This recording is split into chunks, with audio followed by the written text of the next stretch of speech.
subscribe and press the bell icon to never miss any update. जस्तो राजेन्द्र महतोजीको नागरिकतालाई लिएर पनि यति बेला सामाजिक सञ्जालमा र मिडियामा पनि एकदमै ठुलो विवाद भइरहेको छ।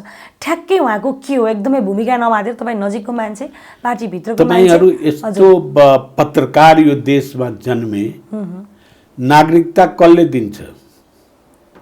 प्रमुख जिल्ला अधिकारीले दिन्छ। उसको अफिस हुन्छ।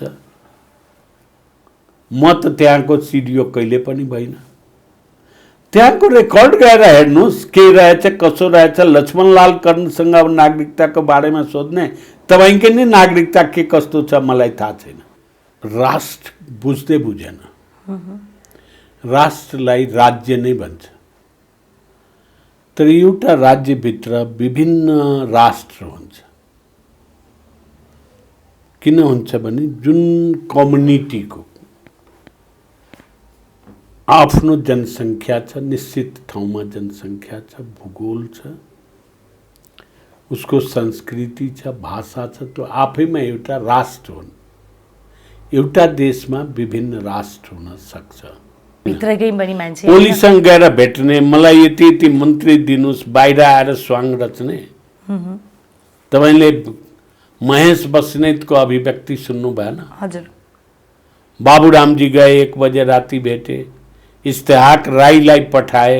जन्मसिद्धको सन्तानलाई नागरिकता दिनुपर्छ भन्ने उहाँको कहिले विरोध सुन्या होइन। कहिले विरोध गर्नुभयो? बाउ आमा नेपालको नागरिक छ भने छोराछोरी कहाँको नागरिक हुन्छ भनिदिनुस् त मलाई। मधेसलाई भारतमा मिसाउने या नेपाललाई नै भारतमा मिसाउने कतै हामीले चर्चा गरेका छौं?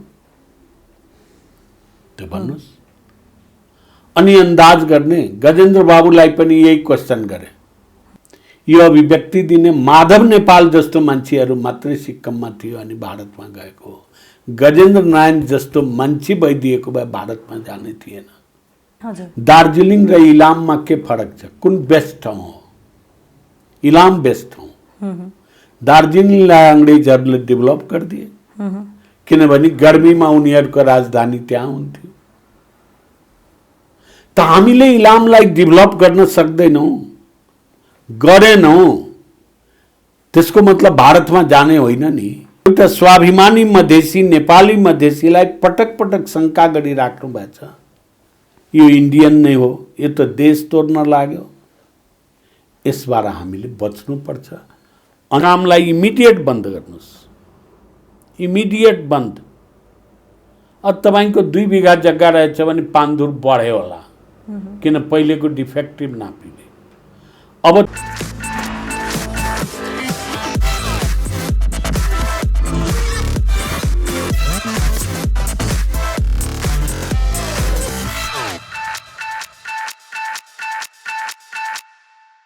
नमस्ते, स्वागत छ canadaNepal.com मा। म छु मोनिका सिंह। तपाई हेर्दै हुनुहुन्छ कार्यक्रम सार्थक प्रश्न। र आज सार्थक प्रश्नमा हामीसँग कुराकानी गर्नका लागि नवनियुक्त भूमि सुधार मन्त्री हुनुहुन्छ लक्ष्मणलाल कर्णजी। अहिलेको जसपाको राजनीतिक अवस्था कस्तो छ त? देश कुन दिशातर्फ जसपा पार्टीको राजनीतिक अवस्थाले गइराखेको छ र भर्खरै धेरैजना नियुक्त हुनुभएको छ मन्त्रीमा जसपा पार्टीभित्रका नेताहरू। के कस्तो किसिमले अब आफ्नो कार्यकालहरू चाहिँ अगाडि बढाउनुहुन्छ? जसपा पार्टीले आफ्ना मागहरू, जसपा पार्टीका आफ्ना मागहरू पूरा भए भएन समग्र विषयलाई समेट्ने प्रयत्न गरेका छौं। धेरै राति पनि भइसक्यो, उहाँको निवासमा आइपुगेका छौं। स्वागत छ क्यानाडा नेपालमा। हस्, धन्यवाद। सर्वप्रथम त धेरै धेरै बधाई, भर्खरै मन्त्री बन्नु भएको छ। सफल कार्यकालको शुभकामना पनि। ल, त्यसको लागि पनि धेरै धेरै धन्यवाद। आरामै हुनुहुन्छ? ठीक छु अहिले। अहिले भनौँ न, मधेस दलको नेताहरूमा भनौँ या जसपा पार्टीभित्रका नेताहरूमा एकदमै विवाद आइरहेछ नि। मैले कहाँ इन्डिकेट गर्न खोजेँ भनेर त तपाईँले बुझ्नुभयो होला। महतोजीको अभिव्यक्ति पछि चाहिँ एकदमै ठुलो विवाद आइरहेछ अहिले। दुईटा कुरा रहेछ। सन्दर्भ मात्रै हेर्ने हो भने महतोजीले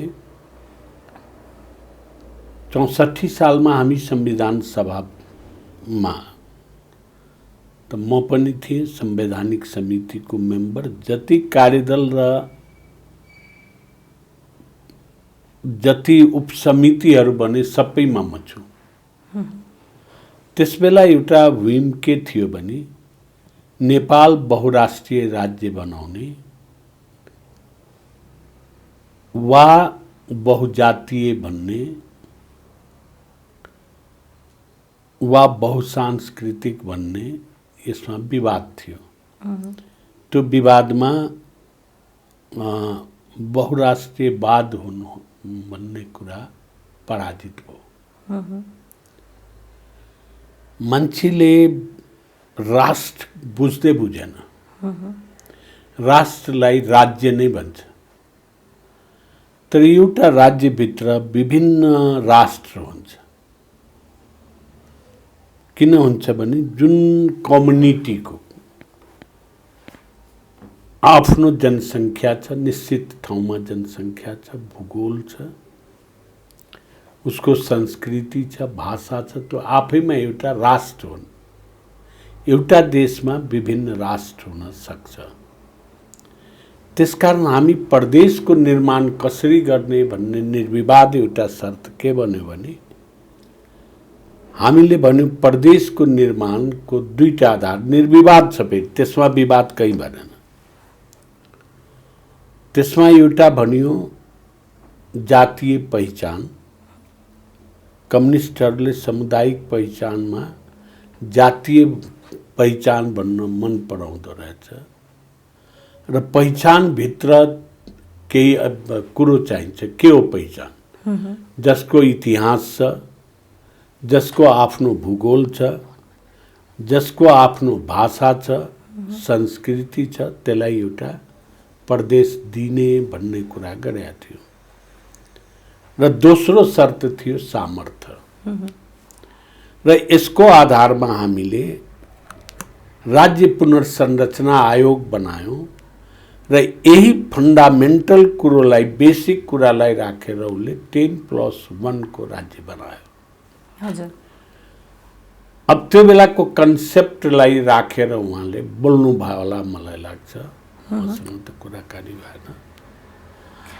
अब त्यो कसैलाई मन पर्दैन भने डेमोक्रेसीमा हल्ला गर्नुपर्ने जरुरत छैन। उहाँले बोल्दैमा भइहाल्यो त।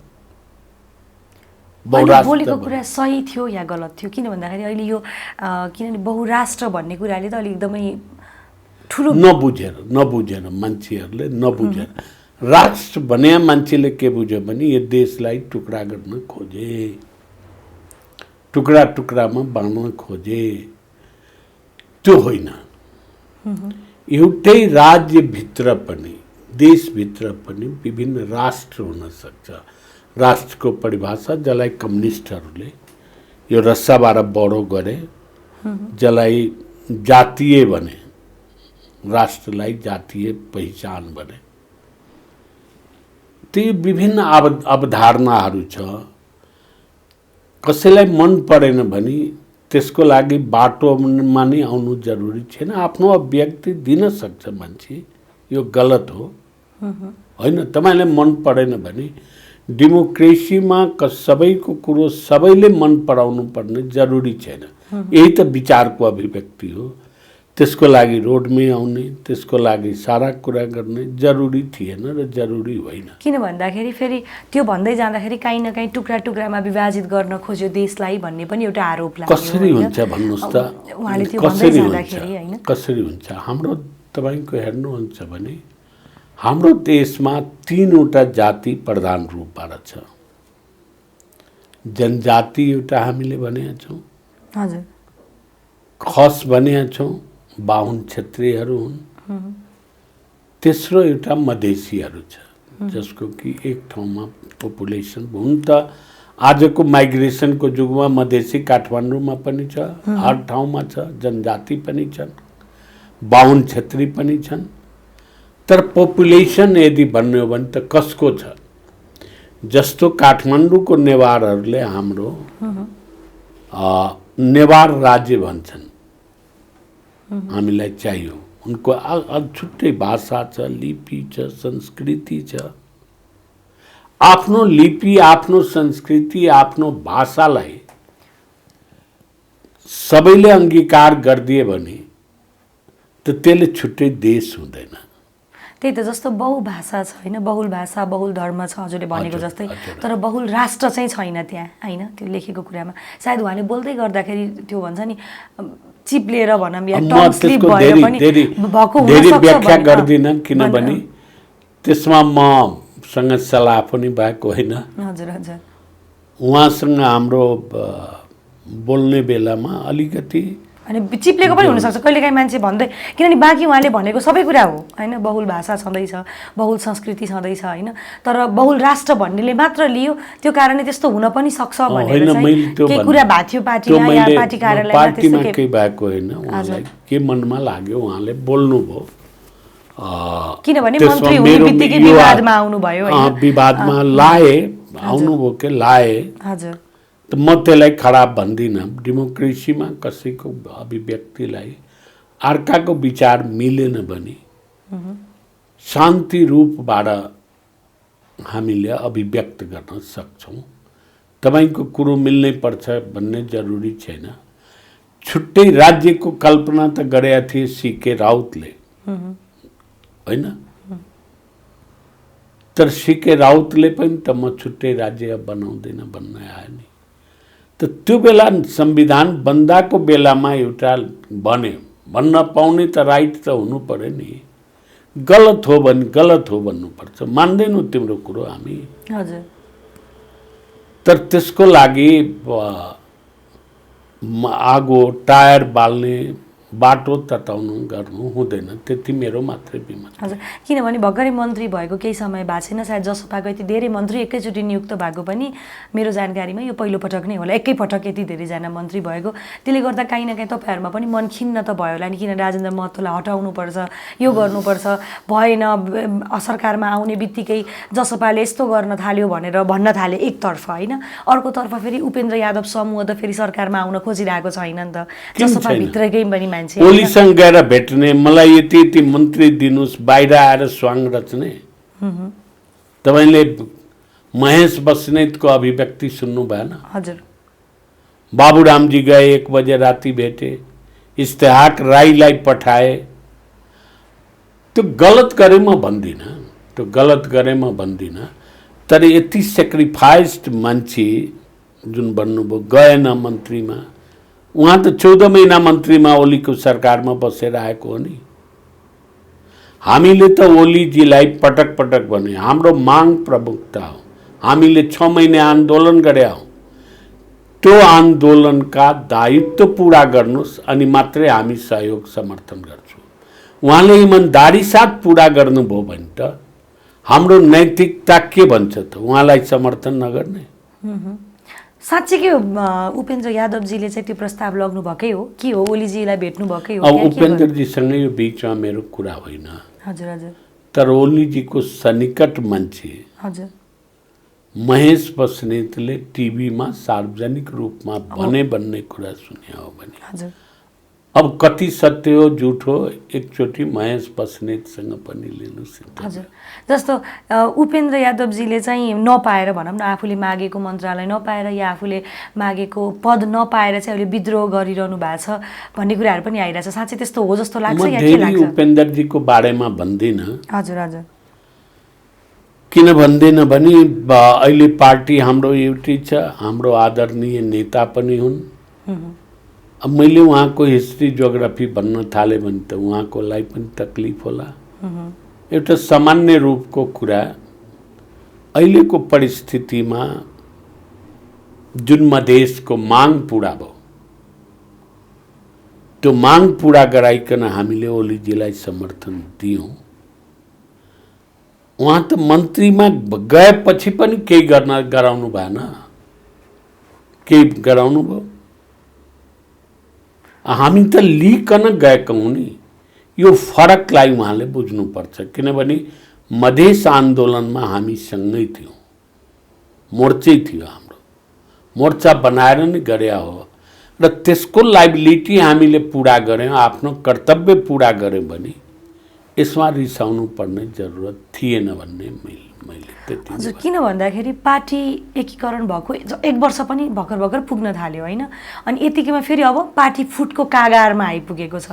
किनभने बाहिर हेर्दै जाँदाखेरि जसपा दुईतर्फ सानो पार्टी छ, तेस्रो पार्टी भनौँ, अब हेर्दै चौथो पार्टी जसपा होइन, अनि फुटको कागारमा छ। अनि त्यो हिसाबले पनि किन यस्तो भएको होला, जसपाभित्र पनि भर्खरै मिलेको 1 वर्ष भएको छैन, त्यहीमा पनि कम मान्छे, फरक बाटोमा, किन यस्तो भयो जस्तो लाग्छ तपाईलाई? म एउटा कुरा के भन्नु भने, हामी 64 सालपछि धेरै पार्टीमा फुट आयो, 31वटा पार्टी बन्न गयो, सानो पार्टी पनि 2 टुक्रा भयो। यसबाट सबै पार्टी पीडित भयो। त्यसकारण हामीले राजनीतिक दल सम्बन्धी ऐन बनाउँदाखेरि केही स्ट्रिक्ट व्यवस्थाहरू गर्यो। एकचोटि मिलिसकेका पार्टीले 5 वर्ष फुट्न नपाउने, फुट्दाखेरि पनि खाली संसदको 40%ले फुट्नु हुँदैन, किन संसद बनाउने को त पार्टी नै हो नि। अब पार्टीको म्यानेजिङ कमिटीलाई छोडिदिने र आफै संसदभित्रका दल बनाएर फेरि पार्टी फोड्ने, यो राम्रो होइन। त्यसकारण हामी राजनीतिक दल सम्बन्धी ऐनमा दुवैतिर 40% लाउनुपर्छ अनि मात्रै पार्टी फोड्न पाउँछ भने स्ट्रिक्ट साथ बनायौँ। त्यो दुःखले, तर संयोग कस्तो भयो भने 2 वर्षसम्म अविश्वासको प्रस्ताव लाउन नपाउने संवैधानिक व्यवस्था गरे। 2 वर्ष बित्तिकै झगडा सुरु भयो एमाले बीचमा, र एमालेका प्रचण्डजी जुन प्रक्रिया अपनाउनु भयो, ले उपेन्द्रजी त्यही प्रक्रिया हामीसँग अपनाइरहनु भएको छ। हजुर, म एउटा सानो कथा भन्छु तपाईलाई, कति समय छ? कथा। मेरो बुवा भन्नुहुन्थ्यो मलाई सानो हुँदाखेरि। उहाँले के भन्नु भने, एउटा व्यापारी थियो, म थिम मात्रै भन्छु त्यसको, घोडाले धान खरिद गर्ने, गहुँ खरिद गर्ने व्यापार गर्थे। त्यो घोडा लिएर एउटा जंगल क्रस गरेर गाउँमा जानुपर्ने थियो, तर जंगल बीचमा जाँदाखेरि एउटा बाघ दौडेर आयो। बाघले मलाई बचाऊ भन्ने कुरा गर्दाखेरि उनले जान बचाउनु यो सबभन्दा ठुलो कुरा हो भनेर बोडा खोले, बोडामा पस भने पस्यो, त्यसपछि माथिबाट बानेर घोडामा राखिदिए। शिकारीहरू जुन लखेट्दै थियो आए, ए बाघ हेर्नुभयो भन्दाखेरि धेरै टाढा गयो त्यो बाघ, जानुस् भने। शिकारीहरू गइसके, टाढा गइसकेपछि बोडाको मुख खोलेर बाघलाई निकाले। अब बाघले के बन्न थाले भने त दौड्दा धेरै भुक लाग्यो। अब म तिमीलाई चोइस दिन्छु, तिमीलाई खाऊ या तिम्रो घोडालाई खाऊ, एउटा त मलाई चाहिन्छ। रुन थाले व्यापारी, मलाई खाने हो भने तपाईहरु व्यापार चौपट। घोडेले व्यापार गरिराखेछ भने यो गर्दाखेरि पनि खत्तम, अनि मेरो बालबच्चा त भोकै मर्ने भयो। धेरै उनलाई बिन्ती गर्दाखेरि पनि मानिराखेका थिएन। हामीलाई सेम, त्यसपछिको कुरा मैले भनिन। त्यसपछि यो सेम अवस्था के आयो भने उपेन्द्रजीको पार्टी 2 टुक्रा भइसकेका थिए, करिब तपाईले सुन्नुभयो होला। 12वटा सांसदहरू 11 जना निस्किराखेका थिए, जसमा पछि कमान्ड गर्नुभयो, किडन्याप गरे, के गरे भन्ने कुरा आयो। त्यो बेला हतारोमा हामीसँग उहाँले मिलाउनु भयो, हामी मिल्दियौँ। संसद संख्या बढी भएपछि त 40% जुटाउन गाह्रो होला भनेर हामी मिलाइदियौँ, लायौँ। अब अहिले उपेन्द्रजी भन्नुहुन्छ त्यो बाघले त 2 मध्ये एउटा खान्छु भने अहिले 2टै खान लाग्यो। हामीलाई पनि सिद्ध्याइदिने, पार्टीबाट त नि निकालिसके नि, कारबाही भइरहेछ विभिन्न ठाउँमा भइराखेछ। हजुर, र पार्टी पनि क्याप्चर गर्न खोजिराखेछ। एउटा पनि चोइस दिया छैन, हामीलाई पनि खाने, पार्टीलाई पनि खाने। यो दुर्भाग्य बाहेक केही पनि होइन।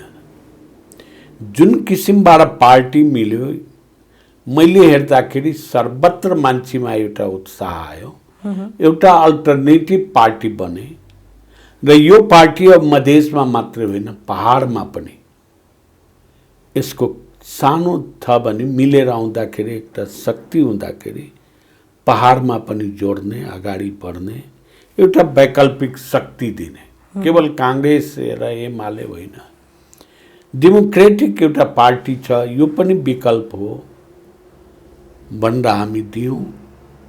तर अहिले अवस्था भइराखेको छैन, पार्टी फुट्ने सङ्घारमा त अहिले छैन। किन छैन भने 5 वर्ष फुट्न पाउँदैन भने ऐनमै लेखेको छ। अब के छ भने कसले मेजोरिटी बनाउने र कसलाई सिद्ध्याउने भन्ने छ, त्यसमा वैचारिक केही द्वन्द्व पनि छन्। आफै ओलीको सरकारमा गएर 14 महिना बस्नेले अहिले हामीलाई प्रतिगामी बनाएको छ। यो दुर्भाग्य हो। त्यसकारणले अहिले पनि हामीले प्रयास गर्नुपर्छ समझदारीमा आउने र भएको एकता कसरी जोगाउने हो त्यसलाई जोगाउनतिर। जस्तो उपेन्द्र यादवजी र बाबुराम भट्टराई बीचको चाहिँ के हो यस्तो? यो अलिकति त्यहाँहरू बीचमा पनि समस्याहरू देख्यो, तपाईँहरूकै पार्टीका मान्छे भएको कारणले तपाईँलाई सोधेको। अहिले जनताहरू अन्यलमा भए कारणले गर्दा खुलेर भनिदिनुहोस् न, ठ्याक्क के हो उहाँहरूको बीचमा पनि समस्या हो? के कारणले चाहिँ समस्या भएको? बाबुरामजी नभनेर राति 1 बजे 12 बजे भेट्न जाने होइन, अनि फेरि यता उपेन्द्र यादवजीको फरक किसिमको भेटाइ हुने, किन यस्तो भयो? आफ्नै पार्टीभित्र पनि कुनै सल्लाह विपरीत गएर एकअर्कासँग नभनेर? हेर्नुहोस्, कति दिन जाला उपेन्द्रजी र बाबुरामको सङ्गत हेर्न बाँकी छ। अहिले भविष्यलाई त अनुमान गर्न सकिन्छ, अब धेरै ज्योतिष होइन विश्लेषणले बताउँछ। तर पार्टीको एकताको उहाँहरूको कारण के हो भने हामीभन्दा अगाडि बाबुरामजी मिल्नुले बिग्र हुन्छ भने एउटै स्कुलिङबाट एकै ठाउँबाट आएको मान्छेलाई मिल्न फेरि गाह्रो हुँदैन। अब फुट्ने कुरा जुन भन्नुहुन्छ त्यो आफ्नो ठाउँमा होला, वैचारिक कुरा मिलेन। मूल पिलर त प्रचण्डजी हो। प्रचण्डजीसँग जुन टाढा जान्छ फेरि फुट्छन्। प्रचण्डजीसँग दुईटै मिलेर बसिराख्यो भने फेरि फुट्दैन। यति नै हो। हजुर, जस्तो तपाईँले केही समय अगाडि भन्नुभयो हाम्रो उहाँ सरकारमा हुँदा माग पुरा गर्नु भएन, हामी अहिले हुँदाखेरि चाहिँ उहाँले चाहिँ हामीलाई अब विभिन्न किसिमको आलोचना गर्नुभयो भन्नुभयो। तपाईँहरू सरकारमा जानुभयो, प्रधानमन्त्रीज्यूले तपाईँहरूलाई आश्वासन दिलाउनु भयो होला या हामी तपाईँहरूको माग बिल्कुल होइन, आश्वासन होइन, हामीले माग भने पुरा गर्छु भनेर उहाँले तपाईँहरूले उहाँलाई साथ दिनुभयो। तपाईँहरू आज मन्त्री पनि हुनुहुन्छ होइन? आश्वासनमा दिएन, तपाईँले अझ बुझ्नु भएन। आश्वासन त 6 महिना अगाडि दिनुभएको थियो, पार्टीमा आउनुहोस् म काम गरिदिन्छु। हामीले भने होइन, हामी सरकारमा जाँदैनौँ, फर्स्ट तपाईँ काम गरेर देखाउनुहोस्। यो त्यसकारण काम भइसके आश्वासनमा गएनौँ, काम भइसके जसपाको नेताहरूलाई चाहिँ आँखामा धुलो छोकेको जस्तो नागरिकता सम्बन्धी अध्यादेश आयो। यो फ्याक्ट हो। कस्तो धुलो जस्तो भन्नाले अब यो पछि के हुन्छ अझै पनि अन्यलमै छ। किन अहिले तपाईँलाई लाग्छ अहिले भएको कुराले गर्दा जसरी चौतर्फी विरोध भइरहेछ, आलोचना भइरहेछ? होइन, आलोचना त आजदेखि भएको हो। नागरिकताको नाम लिने बित्तिकै तपाईँको यहाँ विरोध हुन्छ। हजुर, तपाईँको संविधान पढ्नुहोस्, संविधानको विरोध गरेका छ यहाँका कुनै पार्टी? कांग्रेस, एमाले, माओवादी, यिनीहरूले बनाएको संविधान होइन। त्यो संविधानमा के लेखेको छ? जन्मसिद्धका सन्तानहरूले वंशजका नागरिकता प्राप्त गर्छ, जसको कि बाबु र आमा रहेछ। नागरिकता ऐन सरकारमा आएर पेश गरे, त्यसमा पनि त्यही लेखेको छ। कुनै कुरा परिवर्तित भएर आएको भए अहिले जुन संसदमा विधेयक छ नागरिकता सम्बन्धी, जुन कुरो लेखेको छ त्यही त अध्यादेशमा आएछ, किनभने थन्किराखेको छ। जस्तो भोलि संसद पुनर्स्थापना भयो अरे, किनभने यो संसदबाट पारित हुनुपर्ने कुरा संसद पुनर्स्थापना, किनभने मुद्दा चाहिँ अझै पनि अदालतमै छ, अझै टुङ्गिसकेको छैन के हुन्छ के हुँदैन भनेर होइन। यदि त्यो चिज फेरि भोलि संसदबाट पारित भएन भने त तपाईँहरूलाई त भुलाएको जस्तै भएन र मधेसका नेताहरूलाई? तपाईँले अझ बुझ्नु भएन। हजुर, नागरिकताको लागि मैले काम गरे, आन्दोलन गरे 47 सालदेखि हो। हजुर। अझ सद्भावना परिषद पञ्चायत कालमा हामी बनाउँदाखेरि त्यसका 9 बुँदामध्ये एउटा बुँदा राजविहीन कुनै व्यक्तिलाई राख्नु हुँदैन भने हो। त्यो संविधानमा हामीले लेख्या हौं कि कांग्रेस, एमाले र माओवादीले लेख्या हो? यो संविधानमा यो कानुन निर्विवाद रूपबाट संसदमा गएको छ, हामीले लेखेर पठाएको। त अब विवाद कसले गर्छ, किन गर्छ त्यो भन्नुस् न, त्यसको कारण त दिनुपर्छ। जस्तो मलाई भन्दा धेरै जानकारी अझ तपाईलाई छ हैन? केही समय अगाडि सबैभन्दा चर्को रूपमा आलोचना गर्ने पनि सम्माननीय प्रधानमन्त्रीज्यू नै हुनुहुन्थ्यो यो विषयलाई लिएर हैन? र बिल्कुल होइन, अहिले पनि हैन? बिल्कुल होइन। विषयगत भन्नुहुन्छ भने हजुर, जन्मसिद्धको सन्तानलाई नागरिकता दिनुपर्छ भन्ने उहाँको कहिले विरोध सुन्या होइन, कहिले विरोध गर्नुभयो। बाउ आमा नेपालको नागरिक छ भने छोराछोरी कहाँको नागरिक हुन्छ भनिदिनुहोस् त मलाई, त्यसको विरोध गर्छ। आज नागरिकता विहीन करिब 5 लाख भन्दा बढी मान्छे छ, राज्य विहीन भएर बसिया छ। उसको समस्या अलिकति तपाईँ सोच्नुहोस् त के होला। नागरिकता नपाउँदाखेरि खाता खोल्न पाउँदैन, पढ्न पाउँदैन, पढ्या लेख्या रहेछ भने विदेश जान पाउँदैन, यही देशमा नोकरी गर्न पाउँदैन। त्यो सिंहदरबारमा पसे भने नागरिकता देखाउनु पर्छ। राज्य विहीन राख्दाखेरि त अधिकार विहीन भएर बस्छ। त्यही कागजको टुक्रा हो जसले कि राज्यसँग उसलाई जोड्छ। राज्यले प्राप्त गर्ने सम्पूर्ण कुरो प्राप्त गर्छ। अब कसैले भन्नुस् त विरोध गर्ने त अब फिजी भन्ने आजदेखि होइन, यो फिजी बनाउन थाले भन्ने पनि छन्, सिक्किमीकरण गर्न लागे भन्ने पनि छ। तर फिजीको इतिहास पनि त हेर्नु पर्यो नि, सिक्किमको इतिहास पनि हेर्नु पर्ने नि। आज सिक्किम भारतले नलिएको भए सिक्किम कहाँ जान्थ्यो? चाइना अन्तर्गत जान्थ्यो। तो सिक्किम कहाँ पुग्थ्यो? तिब्बत जसरी पुग्या हो त्यहाँ। अहिले पनि त डोकलाम जुन बोर्डर छ त्यो एरियामा त भारतले अझ पनि लडिराखेको छ नि। र तपाईँ सिक्किम एकचोटि जानुहोस्, सिक्किमको डेभलपमेन्ट तपाईँ हेर्नुभयो भने यहाँ सिक्किमीकरण भनिकन हल्ला गर्छन् मान्छे।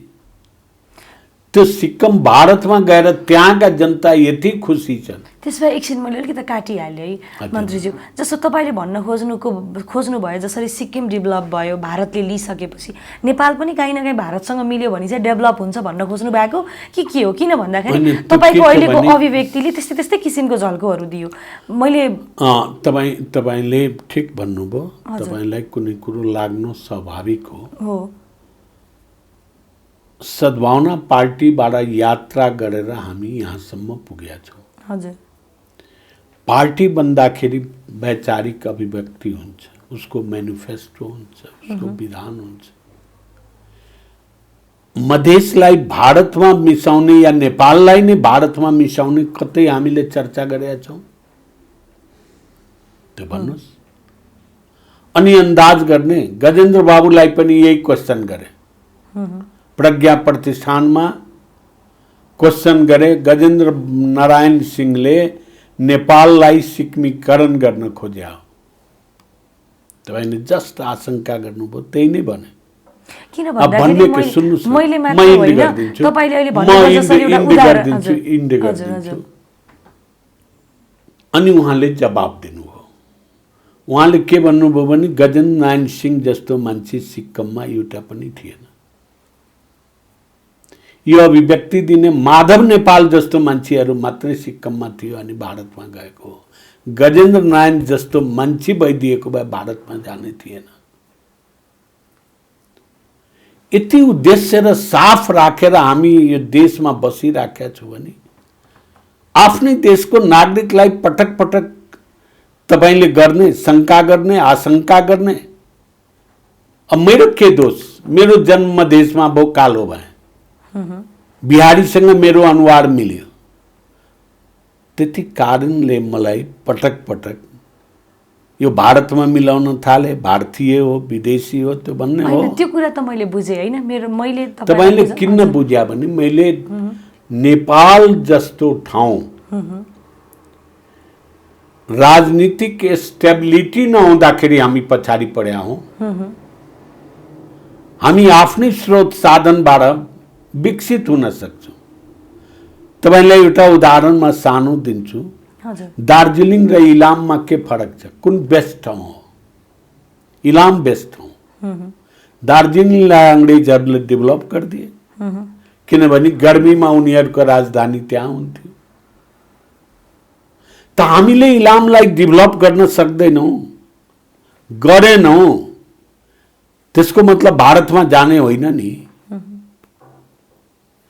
हामीले हिमाल दोहन गरिराखेका छौं तर हिमाललाई प्रोटेक्सन गरेका छैनौं। त्यो काम हाम्रो होइन। म जुम्लामा 2 चोटि पुग्या। जुम्लामा यति कीमती जडीबुटीहरू छन्। परदेशको मैले कारण पनि त्यही भने हो। जडीबुटी हामीले र बेच्छौं किलोमा, क्विन्टलमा। त्यसलाई प्रशोधन गर्ने हो भने त त्यही बिक्री कतिमा हुन्छ भने त्यो लिटरमा बिक्री हुन्छ, बढी पैसा आउँछ। त हामीले गर्न नसक्या हो नि। यो काम त अब स्टार्ट गरिराखेछ। परदेश भयो भने त देशै बाँड्या होइन नि। परदेशले त अब जडीबुटीको उत्पादन त्यसको विकास गरिराख्या रहेछ भने त्यसले त त्यो प्रदेश त धनी हुन्छ नि। अनि ठिक छ, मैले त्यो कुरा बुझेँ होइन। तर प्रधानमन्त्रीज्यूले तपाईँहरूको के माग पुरा गर्नुभयो? तपाईँहरूले उहाँलाई साथ दिनुभयो, ठ्याक्कै भूमिका नमादेर आम नागरिकले बुझ्ने तरिकाले। अझसम्म पनि सायद त्यति क्लियर भएको छैन होला। 1 2 3 4 5 मा भन्नुपर्दाखेरि के माग पुरा गर्नुभयो प्रधानमन्त्रीज्यूले? त्यही भएर तपाईँहरू चाहिँ उहाँलाई सपोर्ट गर्नुभयो। हामीले 6 महिना आन्दोलन गर्यौं। हामी माथि 291 वटा मुद्दा थियो। हजुर।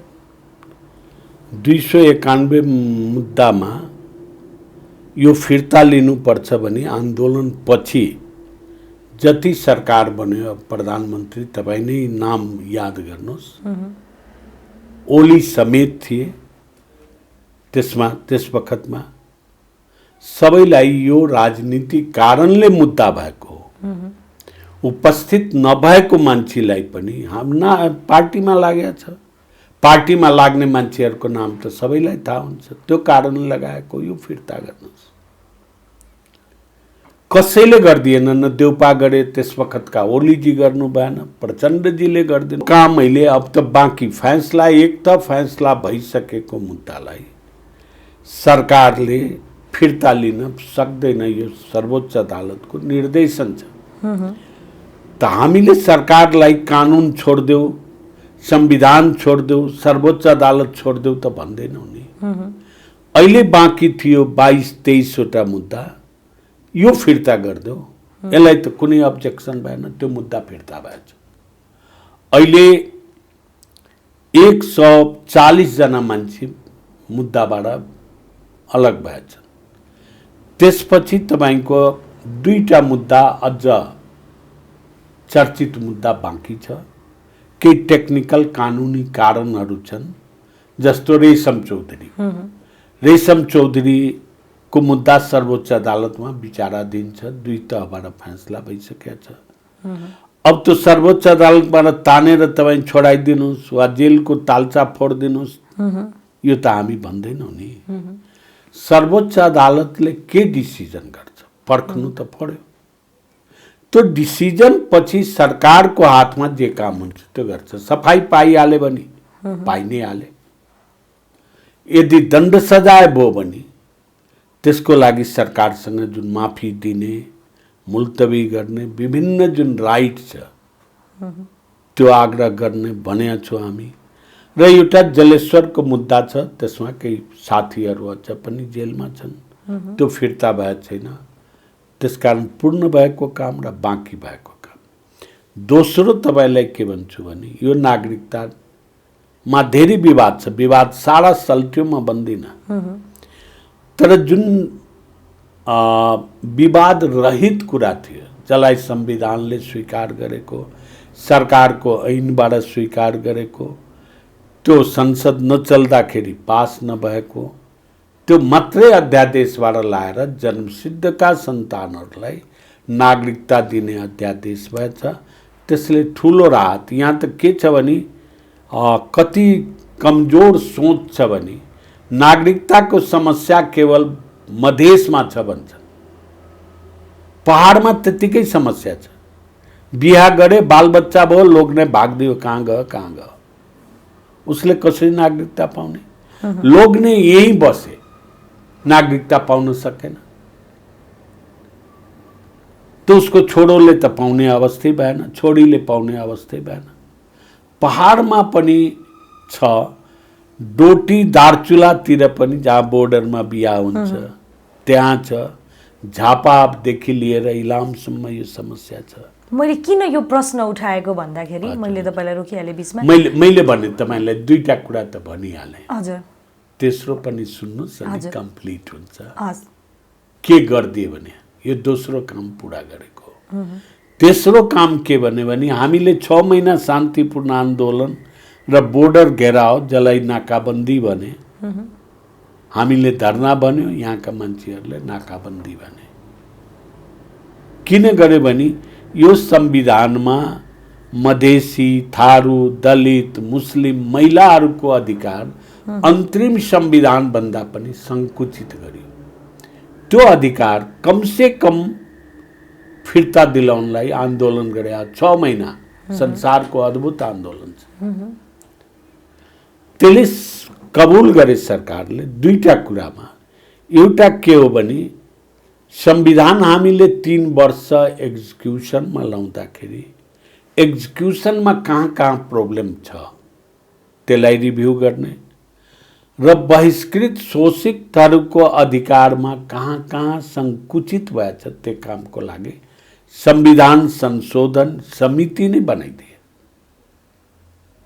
त्यो त्यसै छुएर त बन्ने होइन नि। कहाँ छुनुपर्छ, कहाँ परिवर्तन गर्नुपर्छ, त्यो एउटा खाका हुनलाई त्यो गरेका छन्। त बाँकी माग हाम्रो के हो त? हामी यतिको लागि लडाईँ गरेका थियौँ, मधेस आन्दोलन गर्यौँ। त्यस कारणले त्यो आन्दोलनमा हाम्रो 100 भन्दा बढी मान्छेहरूले कुर्बानी दिए, शहादत प्राप्त गरे।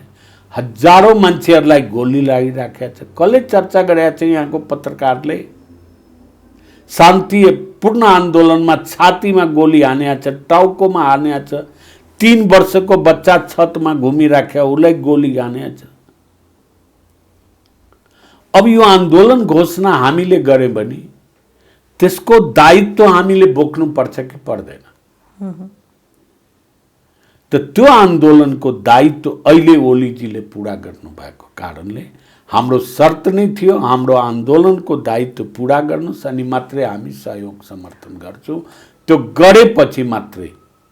खाली सरकारमा जाने भए त 6 महिना अगाडि नै गइहाल्थ्यो नि।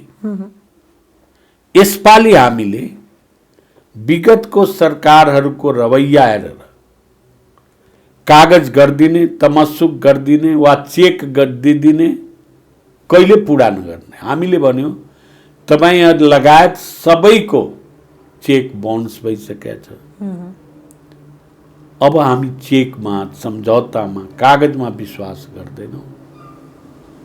अब हामीले नगद लिन्छौं अनि मात्रै विश्वास गर्छौं। त्यो लिएर गएको सम्झौता गर्न त्यसमा तपाईहरुले नगद सम्झौता गर्नुभयो। किन भन्दाखेरि पहिला तपाईहरु नै हुनुहुन्थ्यो के भन्छ झुटो सम्झौता हामी मान्दैनौं भनेर सम्झौता हामी मान्यौ, तिमीहरुले बेइमानी गर्यो भने।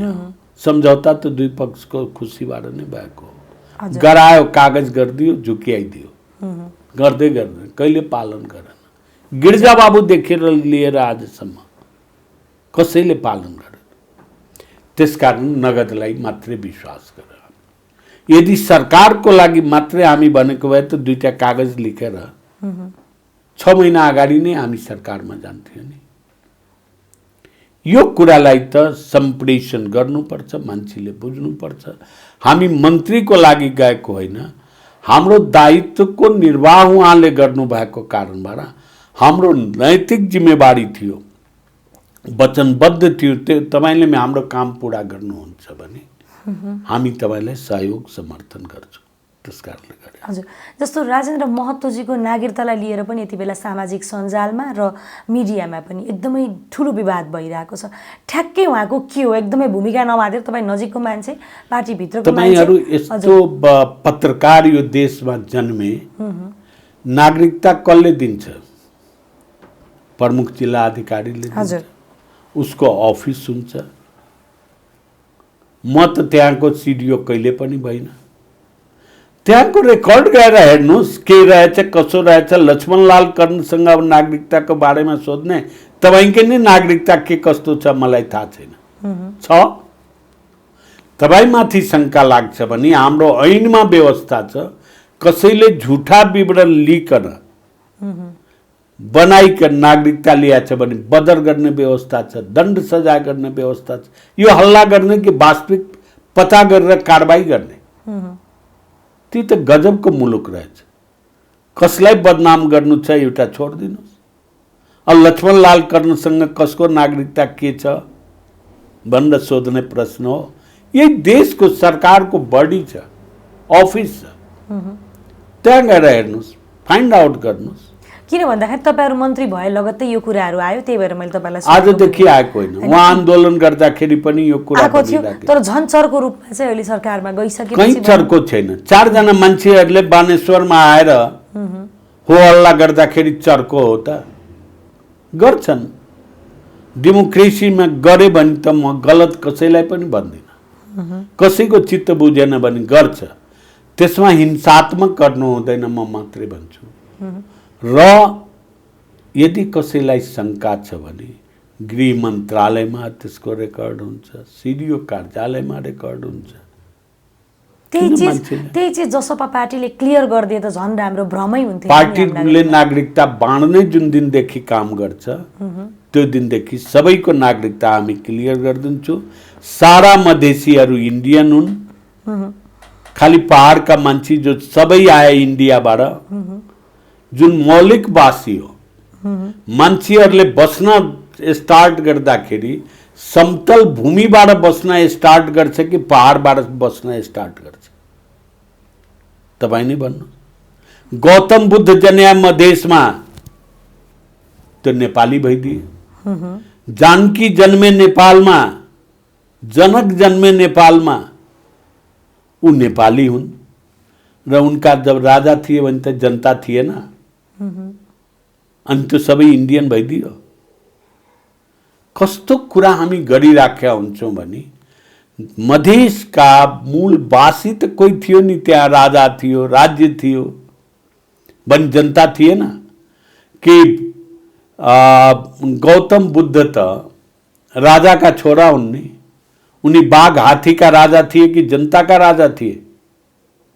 विभिन्न राजाहरू छन्, सन्थाल राजाहरू थिए, विराट राजा थिए। कहाँका राजा थिए विराट? त्यही विराटनगरका, मधेसका कि पहाडका? त्यस कारणले यो के हो भने आफ्नै नागरिकमाथि तपाईँ उसको राज्य विहीनता नै हमेसा सोच्नुहुन्छ भने त्यो देश कहिले डेभलप हुन सक्दैन। जुन भूमिमा 51% मान्छे बसेको छ त्यसको हमेसा उसको चेहरा हेरेर भाषा हेरेर शङ्का गरिराख्ने किन गर्ने? किन मधेसकै भनौँ न जनतालाई या नागरिकलाई चाहिँ इन्डियन भनेर चाहिँ यसरी आलोचना गरेको या नागरिकता तपाईँले भन्नुभयो विभिन्न ठाउँमा अरू पनि छ त्यस्तो भनेर, तर धेरै जस्तो मुद्दाको क्रम हेर्दै जाँदा भनौँ या विवाद हेर्दै जाँदा भनौँ या उहाँ त्यहाँ त्यो ठाउँको मानिसको पीडा हेर्दै जाँदाखेरि चाहिँ मधेसको मान्छेलाई इन्डियन भनेर चाहिँ अलिक अझै पनि डोमिनेट गर्ने हेप्ने प्रविधि छ तपाईँले भनेको जसरी नै, होइन? र इभन अब तपाईँहरू नै त्यही ठाउँमा जाँदा पनि अनि धेरै भनौँ न मधेसी दाजुभाइ दिदीबहिनीहरूको पीडा पनि छ, हामीलाई हेप्यो हामी नेपाली हो भन्ने। किन यस्तो भएको होला? कहाँनिरको के कमजोरीका कारण यस्तो भयो? कुरा के छ भने यो देशमा पृथ्वीनारायण शाहले नेपाल बनाए भन्ने भन्छौँ, एकीकरण गरे भन्ने शब्द छ। एकीकरण कसरी हुन्छ? विभिन्न राज्य मिलेर कुनै दस्तावेज तयार गरेर हामी एक ठाउँमा बस्छौँ, अमेरिकाका सुरुवातका 50वटा कति थिए त्यो राज्यहरूले एउटा सम्झौता गरे अनि युनाइटेड स्टेट बनाए। पृथ्वीनारायण शाहले कुनै राजासँग गरेछ सम्झौता, एकीकरण होइन नि। त्यो बेलाको एउटा बलशाली राजा थिए जसले सानो सानो राज्यलाई आक्रमण गरेर जितेर एउटा नेपालको बनाए। मधेसमा कहिले जितेका छन् पृथ्वीनारायण शाह? कुनै राजालाई हराएको भन्नुस् त इतिहास? मकवानपुरसम्म हो। तर के भयो भने तपाईको अंग्रेजले चारैतिर लडाई गर्दै थिए, जित्दै थिए। हाम्रो विभिन्न ठाउँमा अंग्रेजहरूले आक्रमण गरे, हामी जित्यौं, कुनै ठाउँमा हार्यौं। अनि लास्टमा सुगौली सन्धि भएको। सुगौली सन्धिले हाम्रो ठाउँ नेपालमा पर्न आयो। हामी कबुल गरेका छौं नि हामी नेपाली हौं। पढ्यो भने त अब कहाँ हामीले 1816 को सन्धि हामीले हेरेर अब त्यसलाई कथा बनाएर जाने अवस्था त भएन। त्यो एक्सेप्ट गर्यो त्यो सन्धिलाई, बस्यो हामी। शंका किन गरे भने राज्यले तपाई सोशल स्टडी पढ्नुस्, अहिले केही परिवर्तन भयो होला, कविताहरू पढ्नुस्, लेखहरू पढ्नुस्, कथाहरू पढ्नुस्। डाँडा काँडाले भरिएको नेपाल बडा मिठो लाग्छ तपाईलाई। यो समतल भूमिको नेपाल पनि भनिदिया भए त कति राम्रो हुन्थ्यो। सबै ठाउँ जोडिन्थे, जोडे। पृथ्वीनारायण शाह पछि जुन सुगौली सन्धि भयो त्यसमा त जोड्नु भयो तपाई। राज्य राज्यको बीचको सन्धि हो, जनतासँग त भएको होइन। जोडेपछि त्यहाँको जनताले तपाईलाई अंगीकार गरिसकेपछि त यो पनि मेरो जनता हो त भन्नुपर्छ नि। त्यो नभन्दाखेरि पहाडमा बस्ने मान्छेहरू आवत जावतको साधन कम थियो, कसरी बुझ्ने उनले यो कालो मान्छे पनि नेपाली हो भने? नेपाली हो। त्यसकारण मैले सोशल स्टडी मैले त इन्डियामा अध्ययन गरे हो। हामी कहाँ कुनै स्कुलै थिएन। म 22 सालमा इन्डियन स्कुलबाट हाम्रो बोर्डर छेउमा छ मैले भने हो, त्यहाँ सोशल स्टडी पढे। पंजाबीको इतिहास, केरलाको इतिहास छ, फोटो दिइराखेको छ, बंगालीको इतिहास छ। त पढ्ने मान्छे त हाम्रो देशमा बंगाली पनि छ, पंजाबी पनि छ। सबको संस्कृति अलग छ, वेशभूषा अलग छ। यो काम राज्यले गर्नुपर्ने हो कि खाली पहाडीलाई देखाएर यही हो? म अमेरिकामा एकचोटि गएँ 2058 सालमा। म जहिले पनि त्यो ट्रेनमा चढ्दाखेरि मेट्रोमा, जब त्यो त 4 तल्ला 5 तल्ला तल गएपछि म जहिले पनि दिशा बिर्सन्थेँ। अब ट्रेन यता जाने हो, बायाँ जानेमा चढौँ कि दायाँ जानेमा चढौँ, दिशा नै बिर्सेपछि त अप्ठ्यारो हुन्थ्यो। अनि मैले त्यहाँ सोध्थेँ। म बसेका थिएँ तपाईको जैक्सन हाइट 11 या 12 मा। त्यो सोद्धाखेरि मलाई आर यु इन्डियन भनेर भन्थे, जोसँग पनि सोधे। अनि भन्नु पर्थ्यो मैले I am not Indian, I am Nepali. किन राज्यले मेरो पहिचानै दिएन संसारमा? अहिले पनि त्यही नै कारणले। केही फरक पर्यो होला म भन्दिन। आजभन्दा 50 वर्षको अवस्था नै मान्छेमा सोच छ भन्ने होइन। बाटोघाटो भयो, मधेसमा पनि मान्छे जान थाले, मधेसका मान्छे पनि यता आउन थाले। केही परिवर्तन मिक्सअप भएछ, केही सोचमा परिवर्तन भएछ। तर हिस्ट्री त्यही नै हो। राज्यले चिनाउन नसक्दाखेरि मैले एकचोटि भनेको थिएँ यस्तै, ए बाबा म नेपाली भएर 3 चोटि देशको सांसद भएँ, दोस्रो चोटि म मन्त्री हो, मलाई जति चिन्छ त्यतिले नेपाली भन्छ, नभए भन्दैन। यो मेरो दोष हो, राज्यको दोष। यदि यस्तो कठिनाई रहेछ मधेसमा जन्मन भनी त म त भगवानलाई भन्थे मलाई 3 किलोमिटर दक्षिणमा जन्माइदेऊ न, मलाई किन त अवहेलना गर्न त्यहाँ 3 किलोमिटर उत्तर लग्यो। मेरो चोइस त होइन नि। मधेसमा जन्मन मेरो चोइस थियो। न मेरो बाउले सोधे, न मेरो आमाले सोधे, न भगवानले सोधे। तर जुन ठाउँमा आए त्यसलाई त अंगीकार गरेँ। यो हाम्रो गाउँ हो, यो हाम्रो नेपालमा पर्दो रहेछ, जति जति होस् भो। तर तपाईहरुले किन मान्या, किन बुझ्या?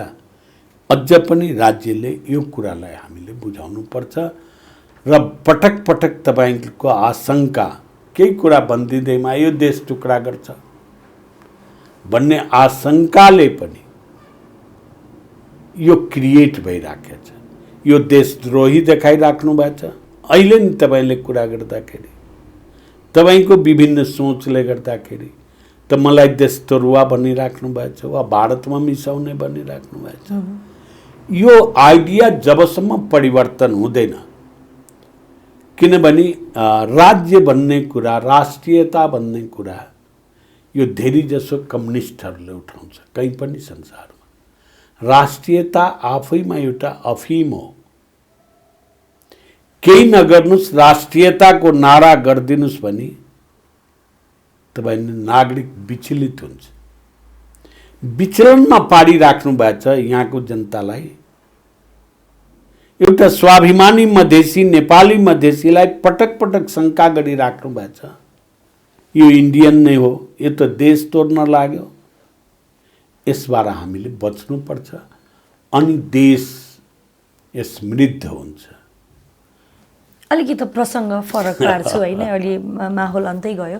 जस्तो तपाईँ भर्खरै भूमि सुधार मन्त्री हुनुभएको छ, चुनौती पनि धेरै छ तपाईँमा, किनभने पछिल्लो वर्ष मात्र, केही समय अगाडि मात्र लिपुलेक लिम्पियादुरा कालापानीको नक्सा सार्वजनिक भयो र अझै पनि त्यो भूमि नेपालले फिर्ता पाइसकेको छैन र त्यो भूमिमा अझै पनि भारतीय नागरिकहरू भनौँ या भारतीय सिपाहीहरू परेड खेल्छन् भन्ने कुराहरू सामाजिक सञ्जालमा छ्यापछ्याप्ती छ। यो एउटा चुनौती पनि हो र तपाईँलाई मौका पनि हो। तपाईले भन्नुभयो नि केही समय अगाडि हामीलाई शङ्का गरिन्छ, मधेस भएकोमा मेरो गल्ती होइन, मलाई जन्म दिने बुवा आमाको गल्ती पनि होइन, भगवानको पनि होइन, मलाई सोध्नु भएन उहाँहरूले भनेर। तर मौका त पाउनु भयो नि देशको लागि योगदान दिने या देशको लागि आफ्नो कर्तव्य निर्वाह गर्नु। के छ भने अग्नि परीक्षा सीताजीको एकचोटि लिँदाखेरि पनि जनताले मानेर फेरि उनलाई जंगलमा पठाउनु पर्यो। कतिचोटि हाम्रो परीक्षा लिने हैन, यो अग्नि परीक्षाको नलिउँ हैन, किन भन्दाखेरि अग्नि परीक्षा दिएर आएको यस्तो भयो। त्यो लिपुलेक मन्त्रीजी एकैछिन मेरो एकैछिन सुनिदिनुहोस्। हजुर, नक्सा तपाईले प्रकाशित गर्नुभयो भने के हाम्रो पार्टी त्यसमा सम्मिलित भएन? हो, मैले अलिकति जोडिहालेँ यसमा। त्यो बेला पनि शङ्का तपाईलाई त्यही थियो हैन? तपाईले भन्दाखेरि हजुर हजुर, यहाँको मान्छेलाई, नागरिकलाई यिनीहरू त इन्डियालाई सपोर्ट गर्छ, त्यसमा कहाँ सही गर्छ? त्यही भएर मैले अलिकति जोड्न खोजेको किन हो भन्दा मैले आफ्नो सिधाइहालेँ होइन मन्त्रीज्यू। अलिकति तपाईँले यो एकदम ठुलो पद पाउनुभयो क्या, किन भन्दाखेरि तपाईँको लागि आफैमा पनि एउटा चुनौती हो। बारम्बार म नेपाली भन्नुभन्दा पनि गुमिसकेको भूमि जुन नागरिकले पनि हामीले फिर्ता लिनुपर्छ है। नक्सा पास गर्दैमा त आम सर्वसाधारण नागरिकले, नेपाली नागरिकले कति साथ दिए भनेपछि भोलि तपाईँ त्यो ठाउँमा भइसकेर त्यसको पहल गर्दा त मान्छेको नजरिया त बदलिने भयो नि त। जुन एउटा आरोप र दोष एकचोटि त अग्नि परीक्षा दिइसक्यौं होइन, हजुर, अब दोस्रो पट्टि माग्नुहुन्छ भने त्यो पनि दिउँला। मैले मागेको होइन, त्यो त तपाईलाई आफै पनि लागिरहेछ होला। तेस्रो चोटि पनि लिनुहुन्छ हैन? तपाईलाई जति चोटि अग्नि परीक्षा गर्नुहुन्छ त्यति चोटि दिन तयार छु। देश हाम्रो सबैको हो हैन? हो, त्यो कारणले तपाईलाई झन् जिम्मेवारी बढ्यो भन्न खोजेको मैले तपाईलाई भन्दैछु। अहिले म त हिजो आइतबार आज सोमबार 2 दिन मन्त्रालयमा गएको। हजुर, शुक्रबार राति त शपथ ग्रहण गरे आओ, शनिबार भइहाल्यो, आइतबार सोमबार। मैले सचिवजीलाई राखेर बोर्डरको विषयमा नै मैले कुरा गरेँ,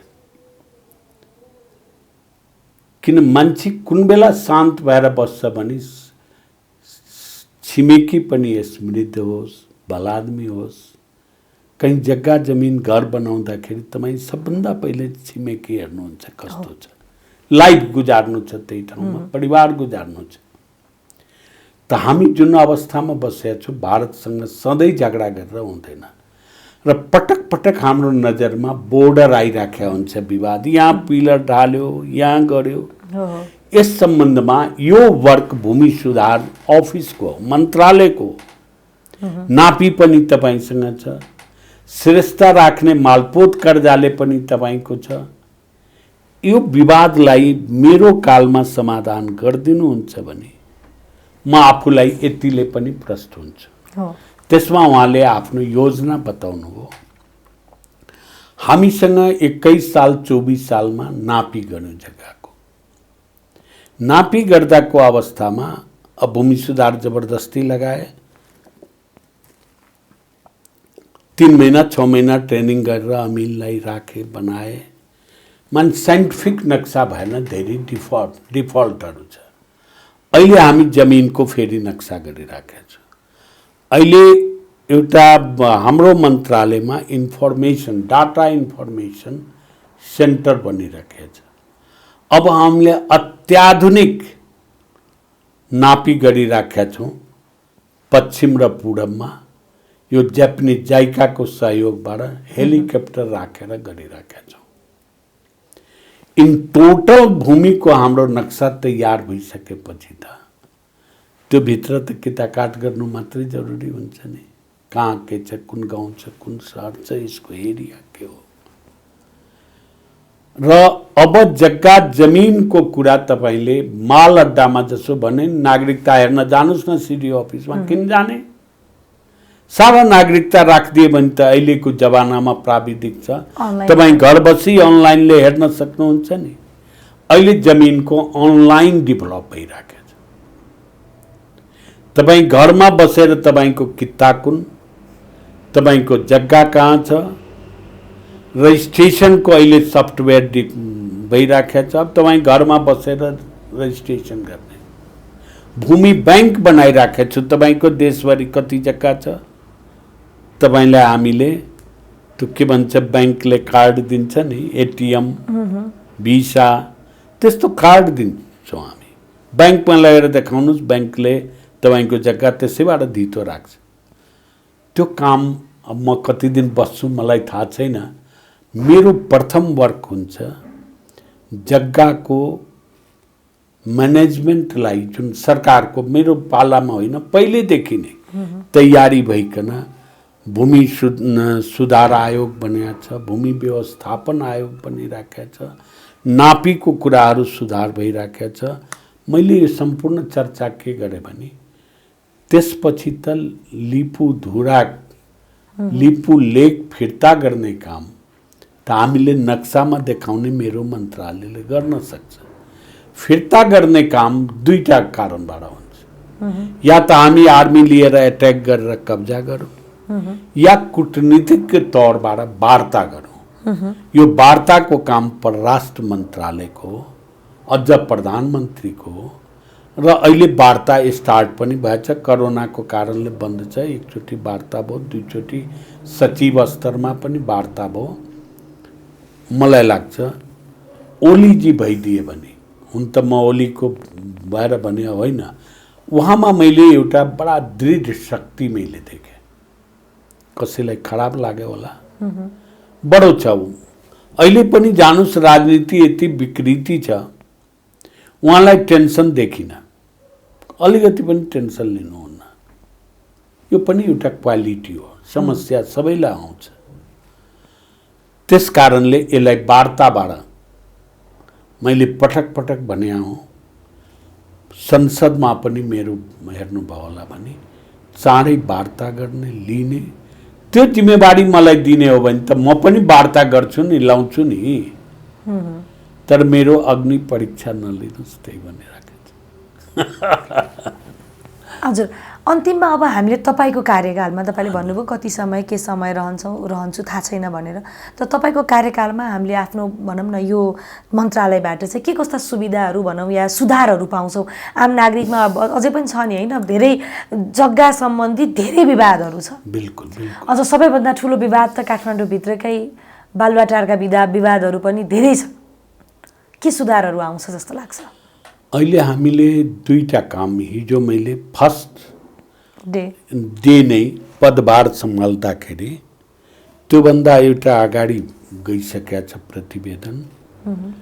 जुन आयोग बनेको छ उसले हाम्रो कहाँ कहाँ त्यसको जिल्ला स्तरीय गाउँपालिका स्तरीय कमिटीहरू छन्, फाइन्ड आउट गरिकन सरकारी जग्गा कति रहेछ, कसले कसले भोग गरेका छ, किन भोग गरे, अनाधिकृत भोग पनि, त्यसलाई सरकारको नाममा फिर्ता लाउने भनी यो हिस्ट्रीमा पहिलोचोटि काम भइरहेको छ। बाँकी जति प्रतिवेदन थियो 25-30 वटा, त्यो अस्ति मैले फर्स्ट बैठकमा नै गरेँ, त्यसलाई सरकारको नाममा लाउने काम गरेका छौँ। त्यसपछि सरकारको नाममा आइसकेको प्रोपर्टी हामी गरेका छौँ।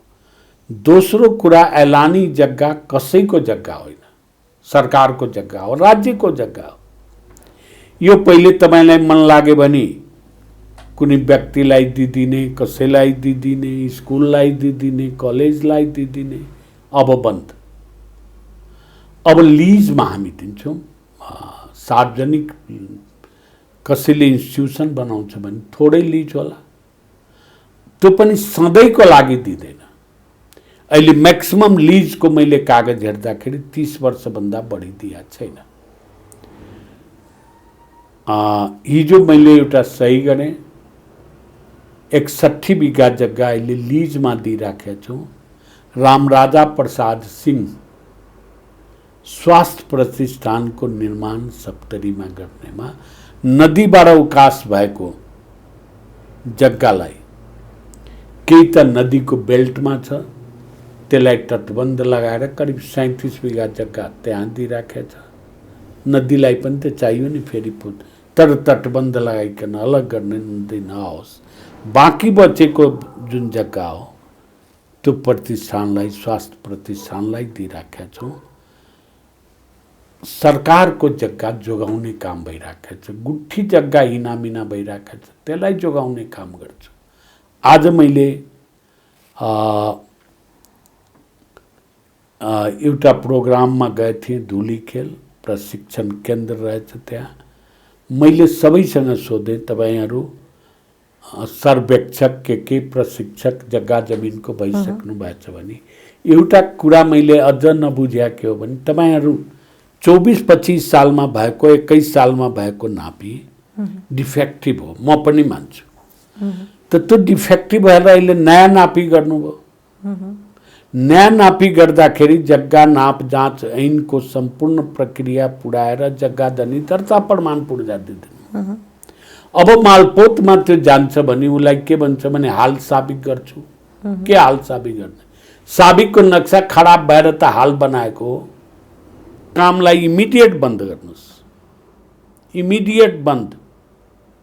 अब तपाईँको 2 बिघा जग्गा रहेछ भने 5 धुर बढ्यो होला, किन पहिलेको डिफेक्टिभ नापीले। अब तपाईँ माल अड्डामा गएर 5 धुर जग्गा तिमीले पाउने, उसको बाउको जग्गा लिइराख्या हो, त 2.5 धुरको दाम मलाई देऊ, 2.5 धुर तिमी खाऊ। यो काम इमिडिएट बन्द गर्नुहोस्। अनि जनता झन्झटबाट बच्छ। जनतालाई जति सजिलो उपाय हुन्छ त्यो काम हामीले गर्नुपर्छ। अन्य कुरा मैले अहिले मन्त्रालयको अध्ययनमै छु। म भोलिदेखि विभिन्न विभागहरू अध्ययन गरिराखेको छु। शुक्रबारसम्म सारा अध्ययन सिद्ध्याउँछु। त्यसपछि यसलाई कसरी राम्रो गर्न सकिन्छ, मैले पनि अब त मेरो उत्तरार्ध हो लाइफको, मैले जुन जिम्मेवारी पाएँ, प्रधानमन्त्रीजीले जुन मलाई जिम्मेवारी दिनुभयो, त्यसलाई मैले केही हदसम्म 100% त भन्दिनँ, केही हदसम्म पनि मैले सुधार गरेँ भने आफूलाई अहोभाग्य मान्छु।